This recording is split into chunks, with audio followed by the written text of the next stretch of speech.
ఈరోజు సూలూరుపేటలో ఐటీ శాఖ మంత్రి నారా లోకేష్ 42వ జన్మదిన వేడుకలు అంగరంగ వైభవంగా జరిగాయి.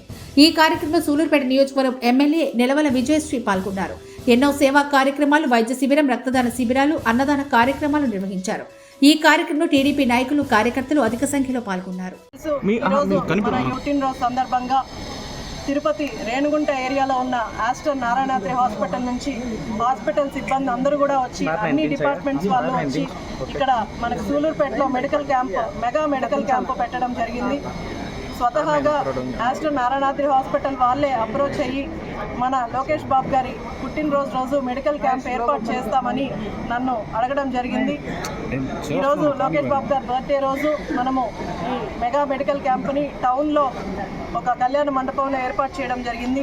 చుట్టుపక్కల ఉన్న పల్లెల నుంచి కూడా చాలామంది వచ్చి మెడికల్ టెస్ట్లు, ఇక్కడ బీపీ కానీ, షుగర్ కానీ, ఇక్కడ మనతో ఉన్నది పల్మనాలజిస్ట్ గారు, అలాగే సర్జికల్ గ్యాస్ట్రోఎంట్రాలజిస్ట్, అన్ని డిపార్ట్మెంట్స్ వాళ్ళు, కార్డియాలజీ అన్నీ కూడా ఇక్కడికి వచ్చారు.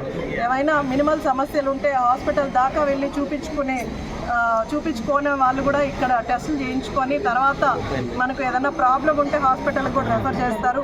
అంతకుముందు ఆస్టర్ నారాయణాద్రి హాస్పిటల్లో నాకు సీట్ రాకముందు నేను అక్కడే వర్క్ చేశాను. ఆ హాస్పిటల్ సిబ్బంది ఈరోజు ఇక్కడికి వచ్చి మన సూలూరుపేటలో మెగా మెడికల్ క్యాంప్ ఏర్పాటు చేయడం చాలా సంతోషంగా ఉంది. దాంతో అక్కడ ఆస్టర్ నారాయణాద్రి హాస్పిటల్లో ఫెసిలిటీస్ అన్నీ బాగుంటాయి. డాక్టర్స్ అందరూ కూడా అందుబాటులో ఉంటారు. 24 అవర్స్ డ్యూటీ డాక్టర్స్ కూడా అందుబాటులో ఉంటారు.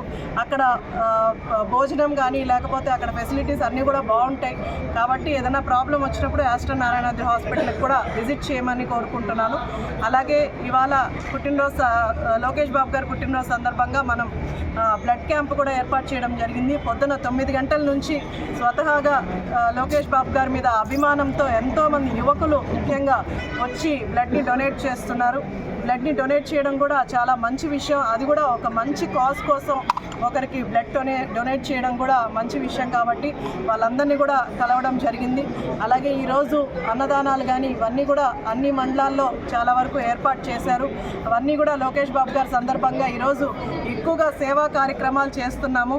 ఎందుకంటే గతంలో మనం చూసాం, వైఎస్ జగన్ గారి పుట్టినరోజు వాళ్ళు రక్తాలతో అభిషేకాలు చేశారు. లేకపోతే ఎక్కువగా మనకు ప్రజల్ని ఇబ్బంది పెట్టే విధంగా వీళ్ళు ప్రవర్తించడం మనం చూసాము. మన కళ్ళ ముందే చాలామంది రక్త అభిషేకాలని ఇవన్నీ కూడా చేశారు. కానీ లోకేష్ బాబు గారు మా అందరికీ కూడా ఒకటే ఇన్స్ట్రక్షన్స్ ఇచ్చారు. ప్రజల్ని ఎవరు ఇబ్బంది పెట్టకుండా సేవా కార్యక్రమాలు మాత్రమే పుట్టినరోజు చేయండి, లేదంటే ఏదైనా ఇన్నోవేటివ్ థాట్స్తో చేయండి. ప్రజల్ని ఇబ్బంది పెట్టద్దండి.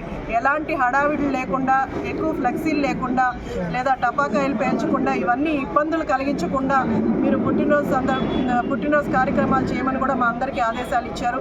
అలాగే నాయకులందరం కూడా నిబద్ధతగా ఆయన చెప్పిన ప్రకారం మనం సేవా కార్యక్రమాలే ఎక్కువ చేసుకుంటూ ఉన్నాం.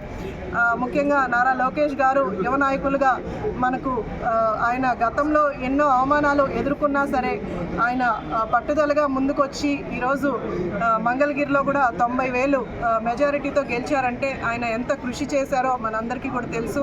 అలాగే ఇప్పుడు దావోస్లో ఉన్నారు సారు. దావోస్లో కూడా ఎన్నో పెట్టుబడులు తేవడానికి, లక్షల కోట్లు పెట్టుబడులు ఈరోజు తీసుకురావడానికి ఆయన ఎంతో కృషి చేస్తున్నారు. ఆయన తీసుకున్న విద్యాశాఖ కానీ లేదా ఐటీ శాఖ కూడా వాటిల్లో అభివృద్ధి చేయడానికి మనం స్కూల్లో కూడా చాలా చూసాము.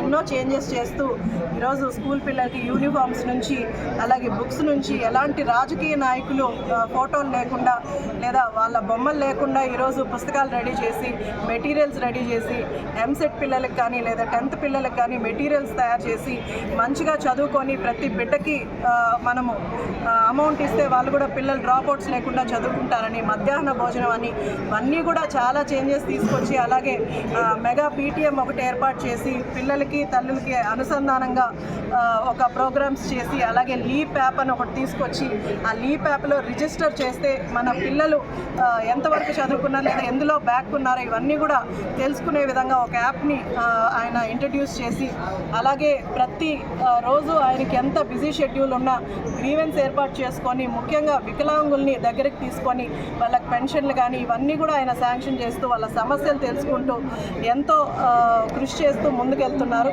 అలాగే నేను కోరుకునేది మన తెలుగుదేశం నాయకులు, కార్యకర్తలు, మన ముఖ్యమంత్రి వర్యులు శ్రీ నారా చంద్రబాబు నాయుడు గారు, అలాగే డిప్యూటీ సీఎం పవన్ కళ్యాణ్ గారు, అలాగే లోకేష్ బాబు గారు రాష్ట్రాన్ని అభివృద్ధి చేయడానికి, సంక్షేమంగా పేద ప్రజలు లేకుండా నిలబెట్టడానికి ఎంతో ప్రయత్నిస్తున్నారు. వాళ్ళ ఆచరణలో నడుస్తూ వాళ్ళ ఆదేశాల మేరకు మనం కూడా ఇంకా కృషి చేసి తెలుగుదేశం ప్రభుత్వాన్ని నిలబెడుతూ 29లో కూడా మన తెలుగుదేశం ప్రభుత్వం వచ్చేలాగా అందరూ కృషి చేయాలని కోరుకుంటూ మళ్ళీ వన్స్ అగైన్ మన లోకేష్ బాబు గారికి హ్యాపీ బర్త్డే విషెస్ తెలియజేస్తూ ధన్యవాదాలు.